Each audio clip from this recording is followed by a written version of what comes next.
Hi viewers. நடிகர் சிம்பு கமலுடன் இணைந்து தக் லைஃப் திரைப்படத்தில் நடித்து வருகிறார். சமீபத்தில் தான் இதற்கான அறிவிப்பு வெளிவந்தது. இந்த நிலையில் நடிகர் சிம்பு தற்போது நடித்து வரும் கமலின் தக் லைஃப் திரைப்படத்தில் நடிக்கக்கூடாது என பிரபல தயாரிப்பாளர் ஐசரி கே கணேஷ் புகார் அளித்துள்ளார். தமிழ் திரைப்பட தயாரிப்பாளர் சங்கத்தில் நடிகர் சிம்பு மீது ஏற்கனவே பல புகார்கள் உள்ளதாம். இதைத் தொடர்ந்து தற்போது தயாரிப்பாளர் ஐசரி கே கணேஷ் புதிய புகார் ஒன்றை கொடுத்துள்ளாராம். அந்த புகாரின் அடிப்படையில் கொரோனா குமார் திரைப்படத்தில் நடிப்பதாக ஒப்பந்தம் போட்டுவிட்டு நடித்து கொடுக்காமல் ஏமாற்றுவதாகவும் கூறியுள்ளாராம்.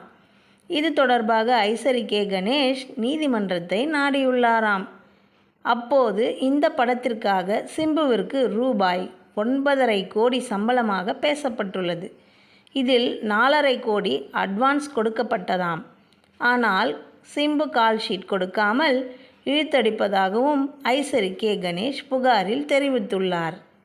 ஏற்கனவே இதே போன்ற புகாரின் அடிப்படையில் இந்த படத்தில் நடித்து கொடுக்கும் வரை வேறு எந்த திரைப்படத்திலும் நடிக்கக்கூடாது என சிம்புவிற்கு ரெட் கார்டு கொடுத்ததாக கூறப்படுகிறது.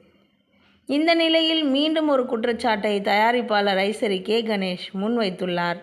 தன்னுடைய திரைப்படத்தில் நடித்து கொடுக்காமலும் அல்லது தன்னிடமிருந்து வாங்கிய சம்பளத்தை திரும்ப தராமலும் வேறு எந்த திரைப்படத்திலும் சிம்பு நடிக்கக்கூடாது.